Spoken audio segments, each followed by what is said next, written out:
Thanks everyone for joining this session. So my name is Eugene from Team Form, product evangelist joining from Gadigal Land here in Sydney. This meetup has actually been in the works for a few months. So it's actually been maybe 6 or 7 months since we had the seed of an idea. The catalyst was actually hearing Nikki and Craig's story from Auckland Council at an EALN forum in Auckland many months ago. And I think the aha moment was, I think we hear a lot of stories from corporate organizations on how they've transformed their ways of working, but we don't hear a lot, at least within this community, around the public sector and government. And I think a lot of the things that Nikki and Craig shared were really creative ways on how to navigate the complexity inherent in the public sector, and that felt like really compelling lessons that we could all learn, regardless of what kind of industry that we're in. All these stories need to be heard, and these lessons are really powerful for anyone who's also in similar positions of trying to change ways of working in their own organization. So super stoked for this amazing group of panelists to come together. And what I might do now is actually just give each panelist just a couple of minutes to, share your name, your role, your current focus, and also a quick starter, which is share a personal motto or a guiding principle that you live by that helps you get you through some of these challenges as your leading ways of working in government. So I might actually start with our catalyst here. Nikki, if you could please kick us off and introduce yourself. Thanks, Eugene, for that welcome, and I really appreciate the opportunity. So I'm Nikki Jones. I currently work at Auckland Council, and my role there is around designing and implementing a new operating model. We have a lot of challenges at Auckland Council in the way that we were operating, and so a new op model was needed, and I was lucky enough to have the opportunity to come in and do that. But my previous experience to this has been predominantly central government. So 20 years, I'd say, in and out of government, and the last 10 years looking at system change and working with a variety of different organisations, just thinking about the strategy that they need to deliver and how do they make things really simple within their workplace in order to be able to deliver that. So that's kind of my background. For those of you who don't know, so Auckland is in New Zealand. We're not the capital, but we are the largest city, and in fact we have 1,700,000 people, which is large for New Zealand in terms of a city, but we're also the largest council in the Southern Hemisphere. So the scope of what we do is pretty significant, even though we're in a much smaller country. So in terms of my motto or guiding principle, I found this one really hard. But I think for me, about being in public sector, it sounds really cheesy, but a lot of it is just around, I really want to do the right thing for New Zealand. Like, I love the opportunity to work on really meaty problems, but also knowing that actually the outcome of it has something to deliver for society, whether it's for Aucklanders, whether it's for New Zealand, whether it's for specific groups. That's what keeps me going every day. So cheesy as it is, that's kind of it. Love it, Nikki. And can you please popcorn it to one of your other panelists? Sure. Michael, over to you. Thanks, Nikki. Hello, everyone. My name is Michael Krager. I'm the General Manager for Customer Technology and Strategy here at the Department of Transport and Main Roads for the Queensland Government. So we're part of the world that I'm in is around vehicle registration, driver licensing. We look after about 80% of all government transactions come through our part of the business. And so my background has been in that customer service delivery space, managing large customer networks. More recently, my role has moved across into transformation of some of our legacy platforms. So we've got some very large, very critical systems that need replacing. And so I've been tasked with coming up with a way to modernise them. So really quite a different space, but really, really interesting and really challenging. So look, in terms of my, I guess, guiding principles, if you like, certainly curiosity. I think you've always got to be willing to ask questions, look for better ways of doing things. And that's building that psychological safety is really important for me too, making sure that you build that safe space for your teams to learn, to fail. Building trust and connections is really critical. And more importantly, for government, being pragmatic, I think, is really, really valuable skill to have. You know, being able to understand that bigger picture and lose the battle, win the war is really important. And I'll throw to Georgios. Thanks, Michael, and good evening, everyone. So I'm Georgios Papanastasiou. I work for a government agency in New South Wales, in Australia. It's called Service New South Wales. What Service New South Wales does is it effectively is the front door or the front face of a lot of government departments across the state government of New South Wales. And so we do a lot of the sort of common high volume transaction services on behalf of lots of agencies. So we sort of serve up to 8 million people, which is the population of New South Wales, and sort of all the weird and wonderful services that government delivers is sort of part of our remit. My role is I'm Director of Digital Capability and Performance within our digital division. So we're a division of around 450, 500 people, in-house digital teams that are developing, owning, and running and improving the services on behalf of agencies to customers and businesses in New South Wales. My role is in particular sort of what it says, capability and performance. How are we improving how people, multidisciplinary teams, and then the system is working as a whole? So sort of lots of different types of things that that me and my team can be working on. But it's, I've got engineering, product management, design practitioners in me who are sort of leading sort of those communities across the board and trying to improve things all the time. A guiding principle for me, in the public service, we think of our role as being custodians of a service, of a policy outcome, and I think a really nice way to sort of a really nice connotation of custodianship is you want to leave it better for the next person. And so I think when things get tough, my test is, have I made it better for the next person? And if the answer is yes, all is well. It sort of goes with Michael's pragmatism, right? Back to you, Eugene. Yeah, that's awesome.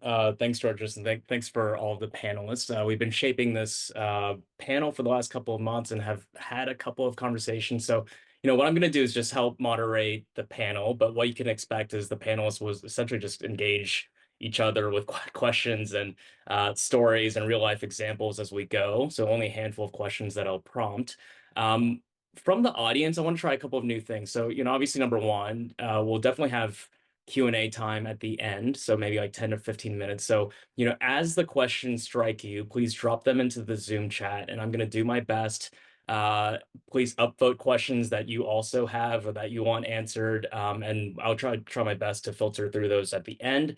But the second thing is that I think with these virtual meetups, it's really hard to know, as like, say, a panelist or a speaker, if someone shares something that resonates with you, whether you're off camera or you're on mute, it's hard for those panelists to know that something's really striking a chord. Okay, so please use the Zoom gestures and the reaction. So it's the little heart at the bottom of your Zoom screen.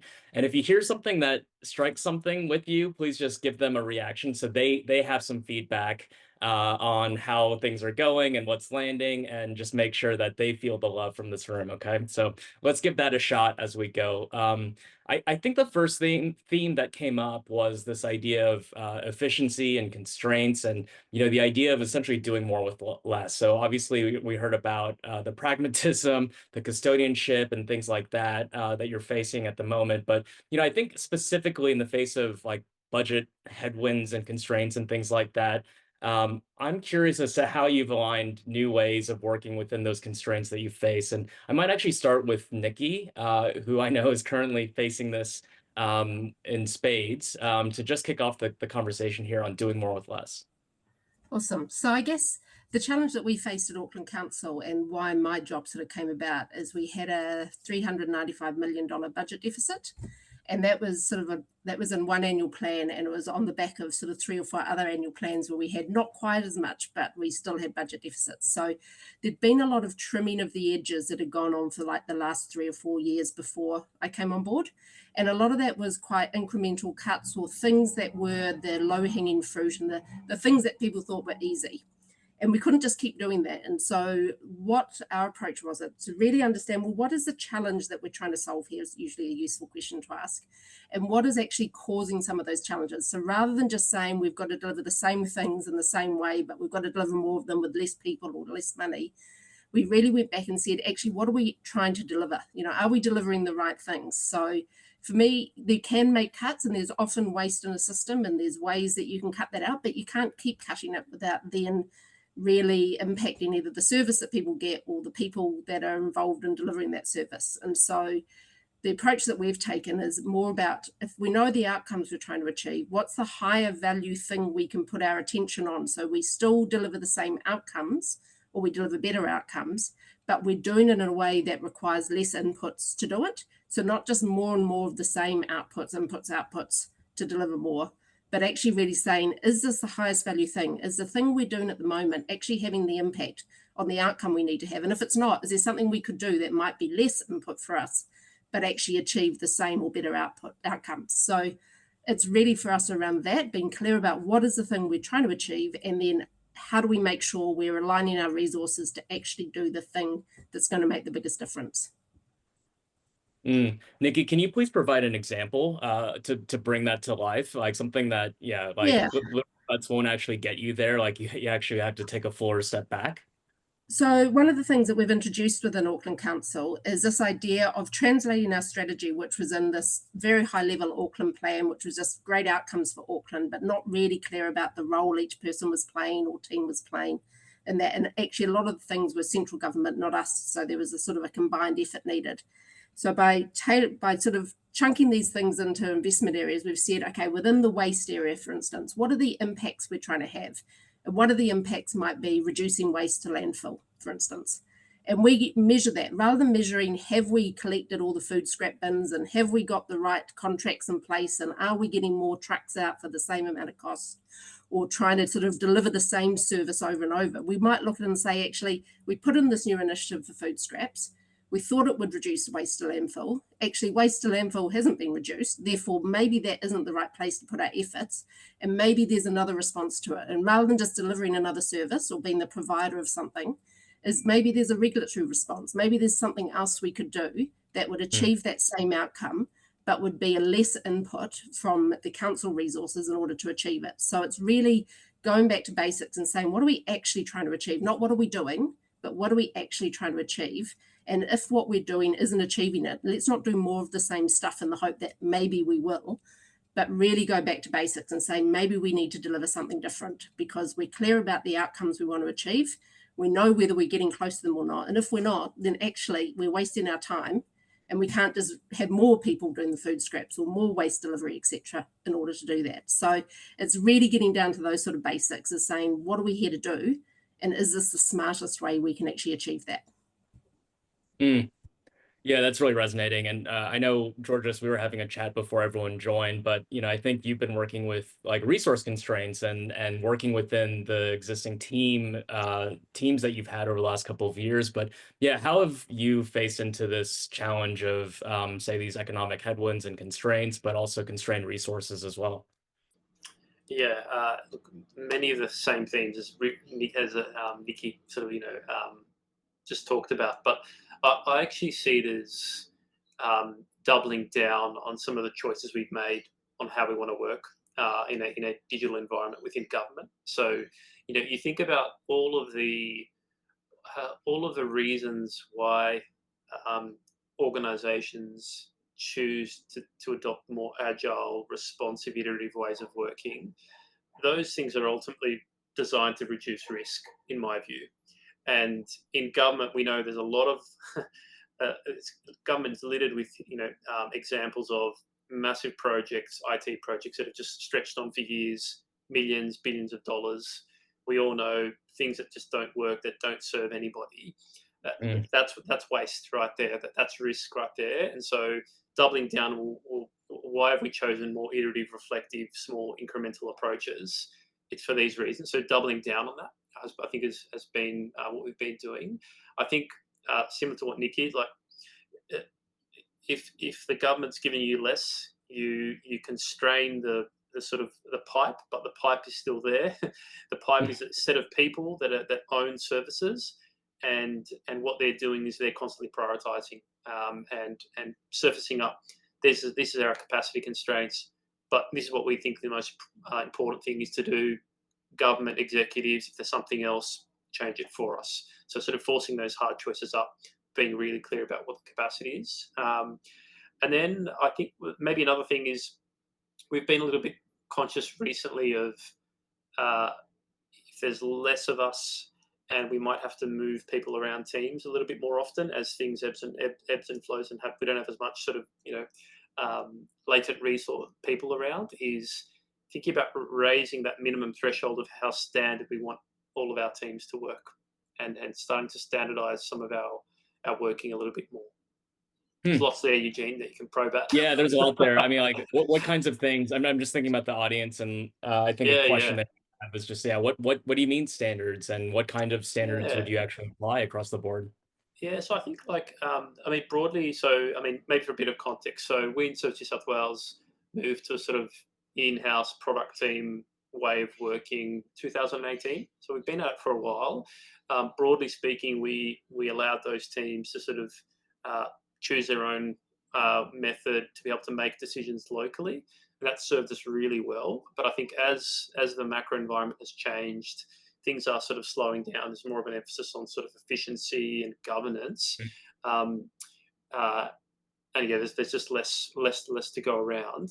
Things like syncing up planning patterns to sort of, maybe quarterly, and getting teams together, being really opinionated on certain things that we think are really important for teams, like some certain technical practices or the way that designers and engineers work together, just being really deliberate about that, so that if somebody goes on leave, we can replace them and they don't have to relearn what a team's doing. So really like some specific things, but being really careful not to overdo that as well. Michael, I can see you kind of like nodding your head, especially as Georges was talking about like IT projects that have stretched on for years. And I know you're in the thick of it now, but yeah, I wanted to just check in with you on how some of that's resonating and how you face some of these constraints. Yeah, look, absolutely. I think it's leveraging, that those new ways of working, that incremental delivery, being able to avoid large multi-year commitments, sort of trying to minimize the problem down has been really valuable in terms of getting those smaller commitments where the environment has changed, where getting funding for a large 5 or 10-year project is just not, it's just that's not the macro environment anymore. So and I think also having that ability to pivot as government changes priorities, and having that agility to be able to do that is really important as well. I mean, I know we're heading into an election in the next few weeks. Not exactly sure when it's going to be called. You talk about these changes in government. We're going to talk about, I guess, like the complex stakeholder environments, and how you navigate some of these big changes, right? So like heading into a potential new federal government, what does that actually look like, and how do you bridge kind of like the big picture, long-term strategic thinking with the actual day-to-day things that actually need to get done on the ground, Michael? I don't know if you can build on that from your perspective. Look, it's a really good question, and for me, the storytelling is really critical in that space, and getting those stories to be able to communicate effectively. So for me, how do you make these challenges real, whether it's a minister or whether it's the internal executives?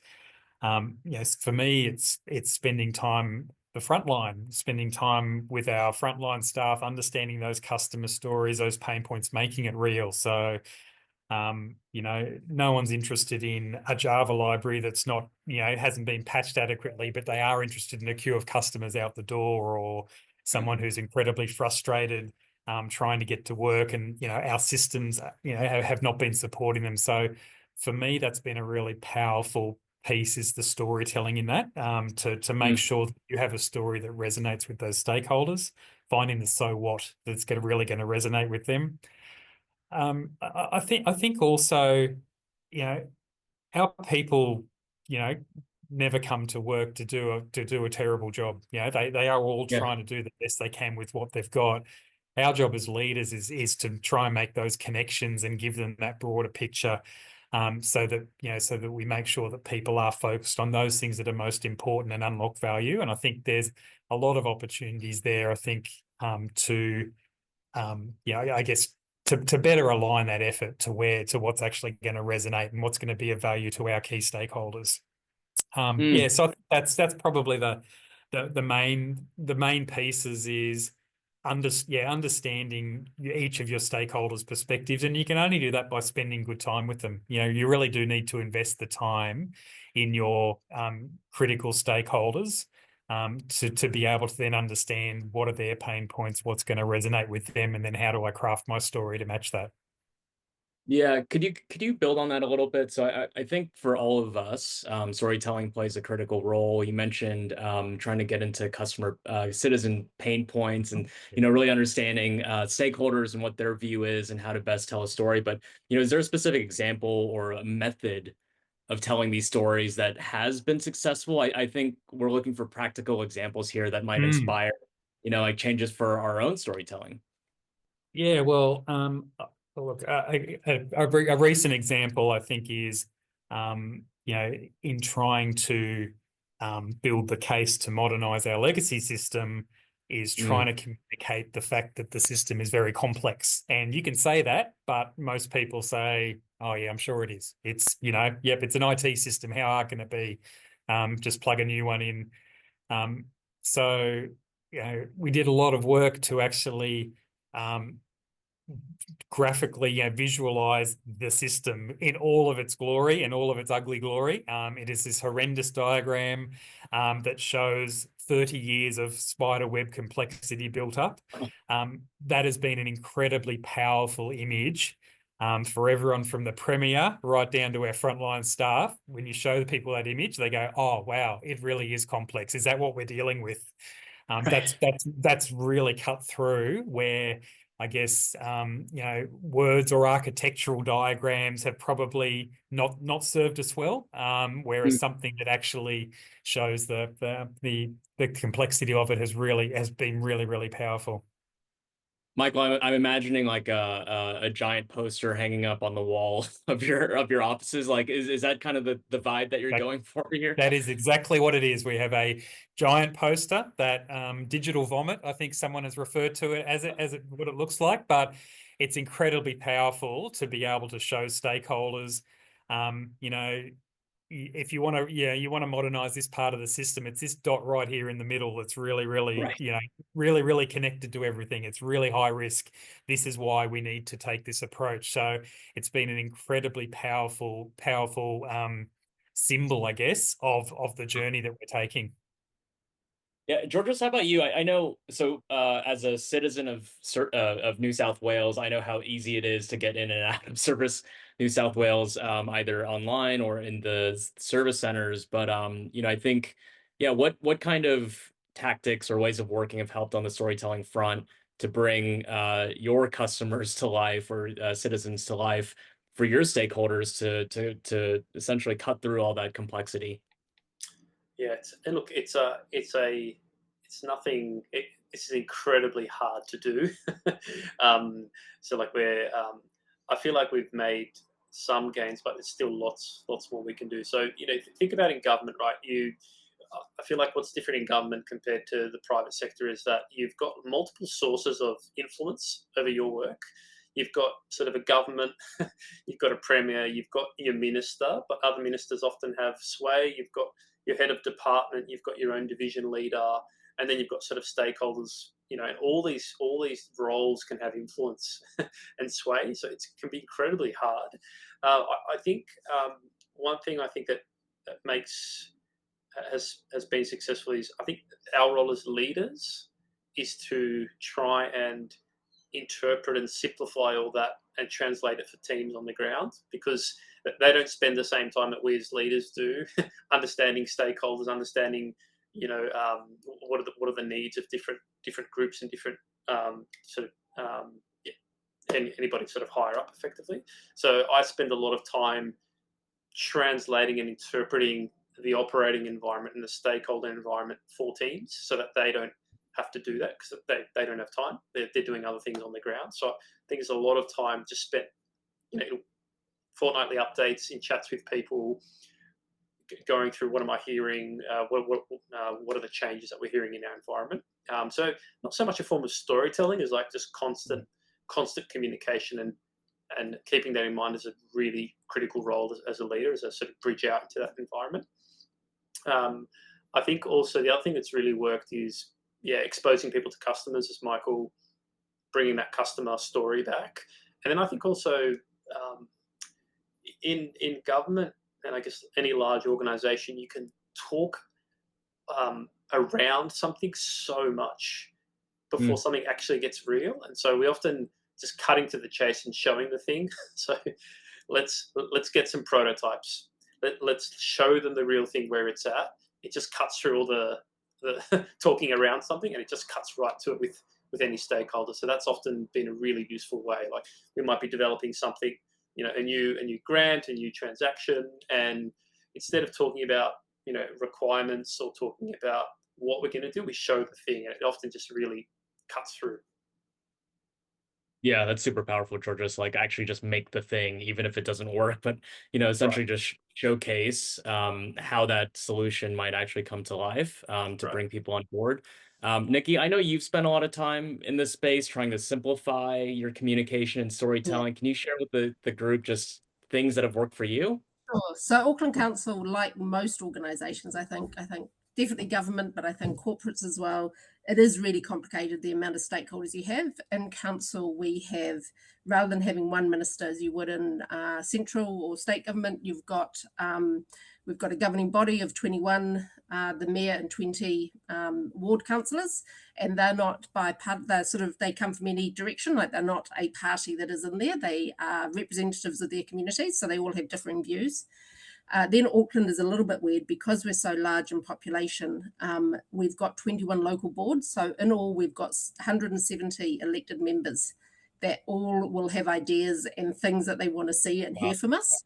And so trying to pitch the right communication at the right place has really been one of our, areas of opportunity that we've had in the way that we've done it. So one of the models that we've used recently, and I stole it from, I don't know if you know Heifetz, and he's got a model around adaptive leadership.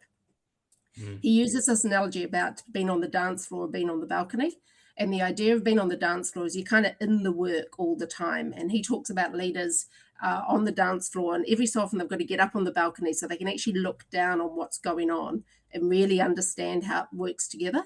And we've stolen that and used it quite a lot. And it's been really useful in thinking about our communications, because when we're talking to people in the business and doing the work, they want to know what's the work they need to do, what are the inputs, what are the outputs. They've got their budgets they're managing. Their performance measures are all, did we do the thing we said we are going to do? And so to us, we talk about that being on the dance floor. And when we're on the dance floor, the types of things we're talking about is what are we doing? When are we doing it? How well are we doing it? And we've got some really good measures there.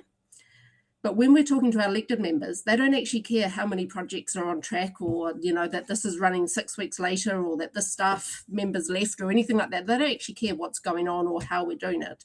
What they want to know is, are we actually getting close to delivering the outcomes that they've asked us to deliver? So that's our balcony conversation. So we talk about, is this a dance floor or is it a balcony conversation? If it's a balcony, we talk about outcomes and impacts. If it's a dance floor, we talk about inputs and outputs. And one of the ways that we've tried to get our leaders on board with this is that 90% of their day is actually managing their teams, doing the work that they've committed to, that we've got these sort of things in our long-term plan that says they have to do. So 90% of their time is focused on the dance floor. But these investment areas that I mentioned before, and we've got 7 of them across sort of the work that is in council. So we've got transport, we've got built environment, we've got water, etc. Is we get onto the balcony and we actually look collectively and say, okay, how are we making the difference we need to make? Or when we're doing our quarterly reporting through to our elected members, it's, I think Michael mentioned it too, it's that so what? It's not what have we done, it's so what does that actually, what's the impact that has had? And how is that impacting Aucklanders? So it's really tailoring the language for the audience. When we talk at that level for some of our staff, they don't really care. They just want to know, what are they there to do that day? And so really being clear, neither is better than the other. It's just picking the audience and picking the things most important to them and what they want to do, and making sure those conversations are pitched at the right level, rather than we used to go in and we used to give all the information to the elected members. We had a quarterly performance report that I think was like 110 pages long. I'm not sure they ever read it. Now we've said by investment area, you've got 2 pages, the highlights, how we're performing in these areas, you've got some financial stuff, and you just tell the message that they need to hear at the time they need to hear it. And you don't sort of get them caught up in the detail. And that can be quite helpful too, because as soon as you give them the detail, they get into the detail. And actually, we don't want them asking questions about the detail or getting too, understanding some of the things that are going on behind the scenes. So by not providing that information, but providing stuff at the level they want to hear it, then they don't need to get into those conversations, and we can actually manage those ourselves. You say people in senior levels, they all think strategically, and you've got to sometimes bring them down. Often it's the opposite. They're often people who in their previous jobs have been managers and things, and they want to know the detail, but actually that's not their role. So really pitching it for the roles that people are in, I think, has been really important in terms of the storytelling approach. Yeah, that's awesome, Nikki. I know you kind of gave one example of like moving from a 110-page report that no one reads into like a 2-pager to help facilitate the conversation at the balcony level. Can you describe what those look like? So practically, for say you Sure. want to bring these leaders together, what is the balcony? Is it a meeting? Is it a cadence? Like what does that actually look like? And then for the dance floor, how do you make sure everyone's actually dancing in step and actually moving in the same direction? So what we've got at the dance floor level is one of the things we want to achieve from this operating model is, you talked at the beginning about doing more with less, and we said we wanted to get rid of the waste and make sure we're focused on the highest value things. So one of the things we did want to achieve is to make all work visible. So we needed to know what people are doing. We're a large organisation. We're a group we've got council parent, and then we've got transport, water care, which is our water services, and 2 other sort of CCOs as well. So we're a group of 5 organisations that collectively, I think we're about 12,000 people. So, actually knowing what someone else was doing, we found that there was people identifying needs and just coming up with work themselves, which is great initiative, but actually somebody 2 teams over was also doing something. And so that's where some of that waste was. We were duplicating work. We weren't really in tune. So one thing we have done is we've been really clear and said, across the 7 investment areas, there's 23 things that legislation says council has to do. So things like providing public transport or providing stormwater or wastewater. So it's not sort of big outcome statements, it's just things that we do. So there's 23 different things. And we've been really clear about, for each team, what is their responsibility in delivering these things. So we've used a model, tight, loose, tight. I don't know if people are familiar with it.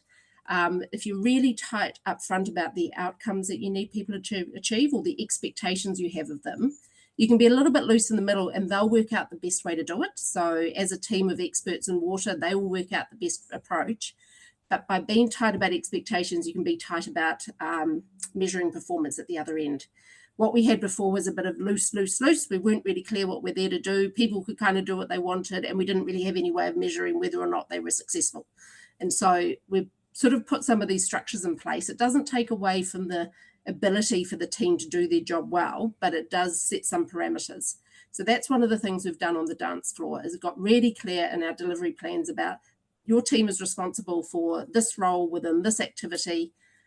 You tell us how you're going to achieve it, and then these are the measures that we'll have about whether you've achieved it. When we're talking at that balcony view, we actually bring the leaders in the value chain. So within each outcome that within each investment area, there's maybe 10 or so general managers that have a different role to play. Some will be in policy, strategy, regulatory, service delivery, enabling functions, monitoring and evaluation. They all come together and they look at those impact measures and they say, okay, we're busy doing all this work, but are we making a difference? And if we're not, collectively, it's their responsibility to think about, well, what could we do differently that would? So rather than individual teams having to give up their pet projects or feel like it's their fault if we're not delivering something because it's at that level of detail, actually collectively as leadership teams, they're saying, how are we collectively performing? Are we doing the things we need to do? And maybe it's not a service delivery issue. Maybe it is a regulatory issue or something. So you each come to those sort of value chain conversations with different tools in your toolkit because of the areas that you work in. Maybe there's a strategy that we need. Maybe we've got too many strategies and we just need to deliver some stuff. So those conversations are sort of collective ones, and we try to have them every quarter. At the moment, we're reasonably new into it. We're about a year into sort of starting to implement some of this work. And so at the moment, sometimes we're having them every 2 months just because there's things that we want to do. We need to get back together. We didn't get a chance to finish what we were doing, etc. But having most of your day or most of your time on the dance floor, clear about what you're doing, but collectively working together on that sort of balcony view is really important. There's no point one person being on the balcony and seeing what everyone else is doing. It is a collective team view up there. That's awesome. And thanks for the practical examples there. I think they're really resonating with people. And that analogy overall, I think, is getting a lot of love in the chat. Michael, I could see your head, strongly nodding along to Nikki as she was talking about like that tight, loose, tight concept. Yeah, like just want to check back in with you. How's that resonating with you, and what's working for you in terms of the balcony and the dance floor? Yeah, look, it's a really interesting conversation. I think also to George's point before around that how do we connect what our teams are doing to that larger picture, but on the flip side, how do we make to our senior stakeholders, how do we get them to understand often some very technical concepts and some really challenging things that won't resonate with them. So I think that is a really valuable piece for us to play that connection in between. And look, I think often, that switch between balcony and the dance floor, that's where I like to call it mental whiplash, right? You can get a lot of that switching between those two contexts. It can be incredibly challenging, switching between, briefing a minister 1 minute and then dealing with an internal team issue the next. But I think I think it's probably why we love the roles too, though, right? It's the challenge of that context switching. So I haven't got all the answers in that space, but I think it's the bit that makes it very interesting. Yeah, awesome. Georges, anything else that's working for service in terms of just orchestrating both of those different levels? Look, one thing that we've actually just gone through a process of, so yet to see the results, but we've, in New South Wales, we've got a relatively recent New South Wales digital strategy that's been put out by the Minister for Digital that applies to all of government. Our department has its own strategy. Our own organisation has its own strategy. So all these sort of competing strategies, and what we've done is sort of taken all of sort of my peers, but also their direct reports, so a broader leadership group of about 30, 40 people, through a series of sort of workshops week on week to try and distill all that sort of strategic guidance that's emanating from outside. And we've sort of crafted, it's essentially a strategic business plan for the next 2 years, but it does the job of distilling all that into sort of 5 key objectives that everybody's then going to rally around. And so far, we've only just done that, but it's receiving good feedback as sort of, again, helping people interpret that complexity and narrowing down, as Nikki says, what are the few things we're going to concentrate on. Again, there's no ultimate magic about that, but it's just really hard to do well and to involve people and so that people have buy-in, right? So we've just sort of started that now. Yeah, I love the example that Nikki had. I can't remember the specific 3 words that you had for kind of like the vision for Auckland Council, but how do you translate strategy into something that people can actually do something with? Like what do those workshops look like, and how do you check for shared understanding and alignment with so many different strategies on the table at different levels? Like how do you make sure that you're actually headed in the right direction through your new strategic business plan? So look, we're actually going to discuss that in our next workshop, Eugene. But Okay. so we but look, I think the way we're thinking about it is, the strategy isn't just going to be something that's going to be on a page. We're going to how do we bring it to life? What we're going to discuss as a leadership team, what information sharing forums, rituals do we want as a group to be able to sort of bring it to life and continually check back in on it? Those are the type of questions we're asking ourselves. And I think, strategy is ultimately what where people put their attention and what they do, and does it sort of join up? And so it's going to be something that we're going to have to live and breathe. So that's how we're thinking about it, Eugene. Yeah, so not as like a static strategy, it's something that you just continuously check for Right, alignment right. with all And your different yeah, and stakeholders. look, we've done as much work as possible to have measurable, objectively measurable uh, indicators of progress against our 5 objectives. So we've done a lot of Mm. work on sharpening the thinking on that. Yeah, awesome. Yeah, some good practical examples that people can take away. I think in the meetup.com event link, in the comments, there's space to share some of these examples if you feel like you can, panelists. Michael, I'm thinking about your complexity diagram. Nikki, maybe a sample 2-pager. If you feel like you can share some of those things in Georgia, certainly some of those examples I think would resonate with a lot of people. Michael, I wanted to give you this next question, and then we'll essentially break for questions. But I think Nikki was curious to learn from you about shifting mindsets and culture. Obviously, like in trying to change long-standing digital architecture and infrastructure, like you're probably running into a lot of mindsets that aren't completely on board with the change. But Absolutely. yeah, what practical practices and strategies have you put in place to try to shift those mindsets and the culture within Queensland government? Yeah, look, it's and look, like every state, we've had our fair share of large IT failures up here as well. So um, I've I do spend a lot of time looking at those to understand, well, you know, what went wrong. How can I weave that into the story? Because somebody's going to ask me about how is this going to be any different to the last, large IT failure from another department or Mm. another company. So for me, it's that, you know, that fear of understanding that what is driving your stakeholders. I think in the past we've probably made the mistake that, well, they're not signing up to this initiative because they don't understand it. I just need to explain it better, as opposed to, no, I need to understand what's actually driving their decision making. What's Mm. the fear? What's the risk aversion? What's actually driving that, and how do I actually address that root cause? So for me, it is a lot, I guess, less focus on the benefits and what are you going to get at the end of this project, and more focus on the how. These are the ways of working. This is how we are going to keep you updated. This is how we're going to make sure that the project costs don't blow out.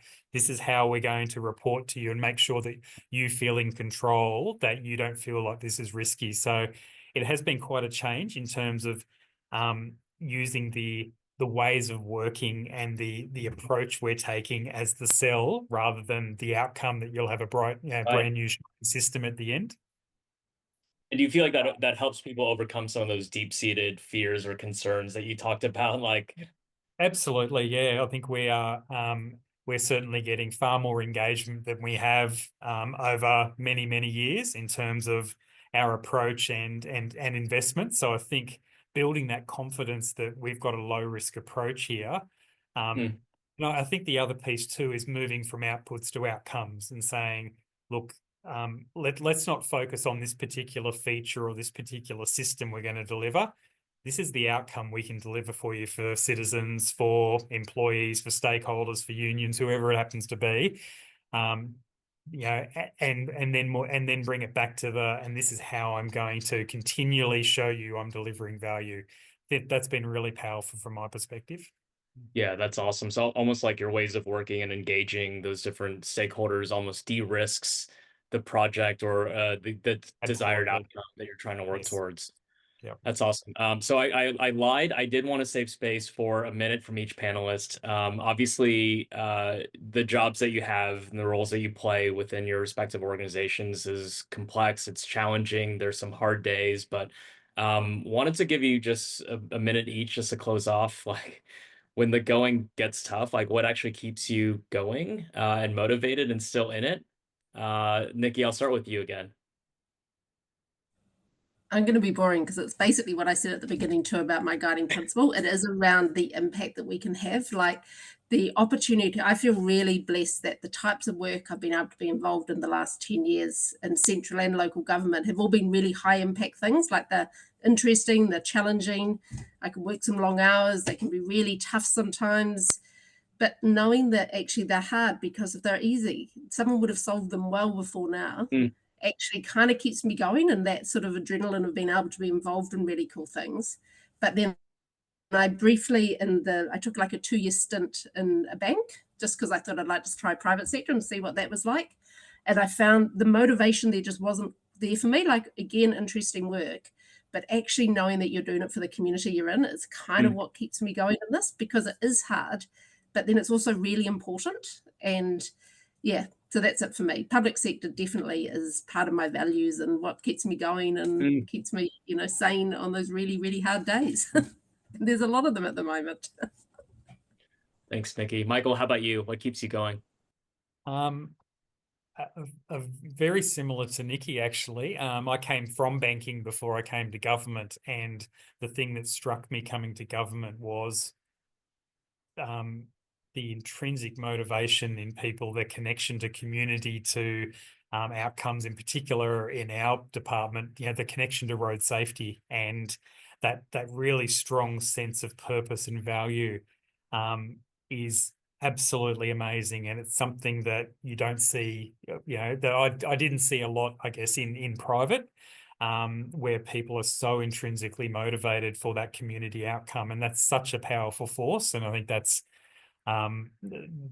what gets you through the tough times. Being able to draw on that. And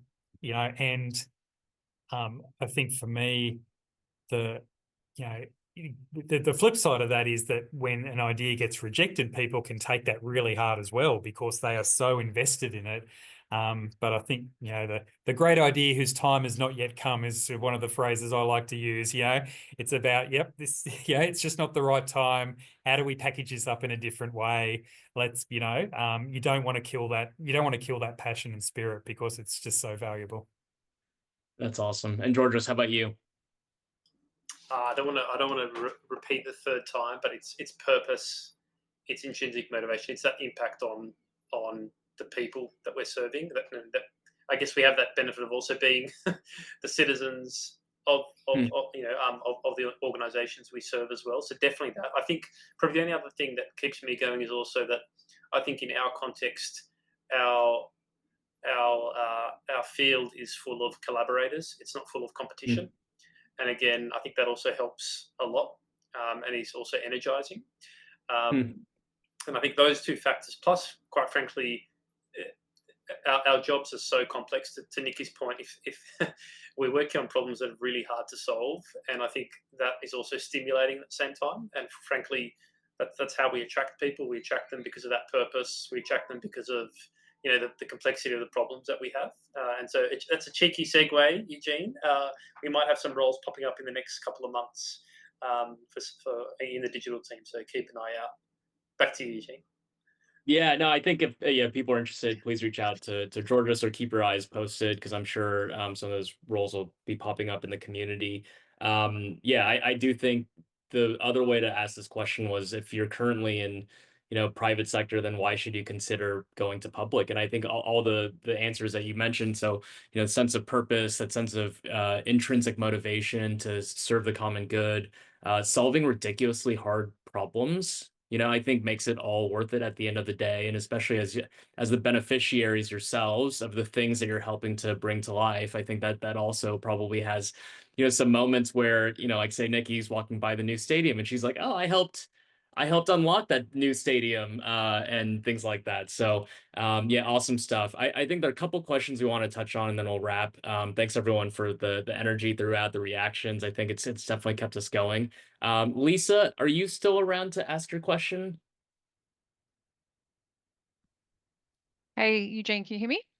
I can hear you, Lisa, loud and clear. Great.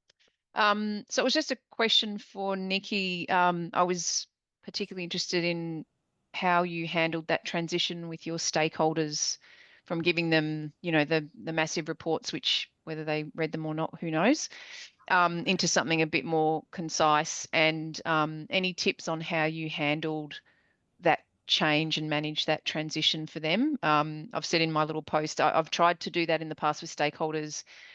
And instead of just accepting what I've given them, they've just said, no, give me, I need the details. So I'm just curious if you've got any tips. We had a couple of things that worked in our favour. So one was in the mammoth reports. We had one for the governing body and then one for our internal ELT. It turned out we found only one member of ELT actually even read the full one. So people were ignoring it because it was so large, and it just didn't have the right value of information in there for them. So it wasn't a well-used report anyway, which was useful for us because then getting rid of it wasn't such a hardship.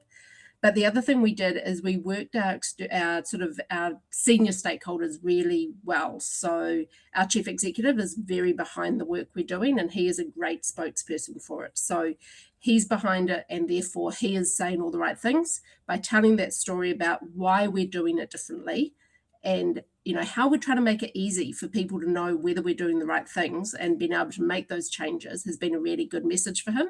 So rather than just taking information away from them that they were expecting to see, understanding that the information they were getting was of much higher value and actually much easier for them to read was good. We also changed it with our elected members, and that's only quarterly reports. We're only up to our third quarter of the year. And so they've started to see it. And actually, really surprisingly, our mayor is not known for saying great things about people. He's a great mayor, but he does, tell us what he thinks sometimes. And he even complimented and said this is the first report that he's got that has actually been really useful to understand what we're doing. And so having his support as well, like our CEs, was really useful. Like the CE, we actually did that on purpose. The mayor was just a bit of a happy accident that happened. But I think getting those guys on board early and getting them to say, good things about it, it's harder then for others who are around the table with them to criticize when you've got this sort of really strong support for it. So making it really valuable, get rid of all the stuff that isn't valuable and just the stuff that's important, and then getting those senior stakeholders on board, I think is what worked for us. Amazing. Thank you. I think a couple minutes left, so I'll try to do some rapid fire questions. Eileen, are you around to ask your question?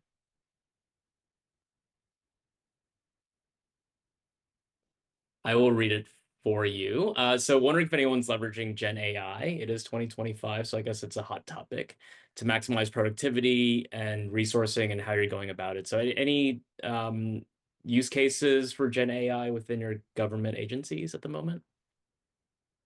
I've got a quick. Yeah, I'm happy to jump in. Oh, sorry. No, you go. You go. Yeah, look, we're in early days, but we're doing some very promising work actually looking at 30-year-old legacy code and being able to turn that into something that someone coming out of uni today might be able to understand. Wow.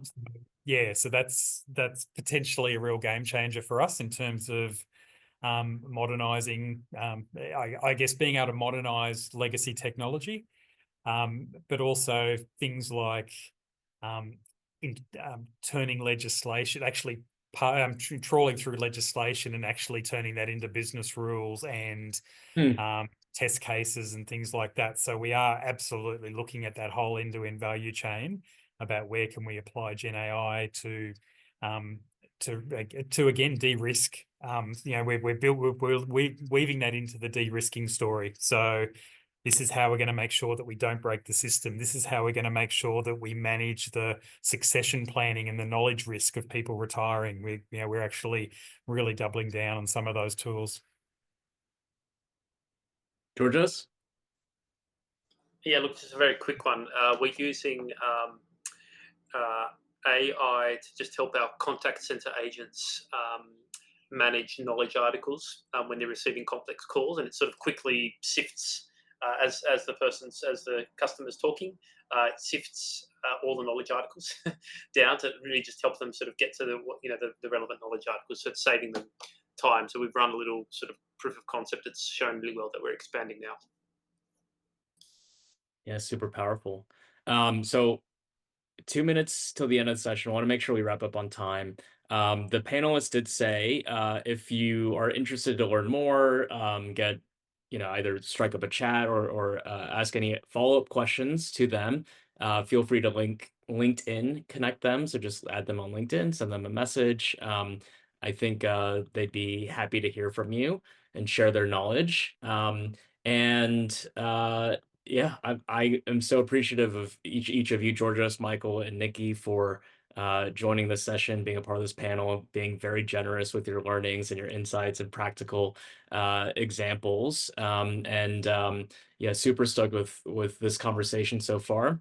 I will give a plug for the next SSH community meetup, which is all about governance. So that's Tuesday, April 22nd, same time, same place. I don't know if it's the same place. It's still a Zoom link, but yeah, April 22nd, 5 p.m. And I will wrap there. And thank you everyone for joining. This has been an awesome meetup.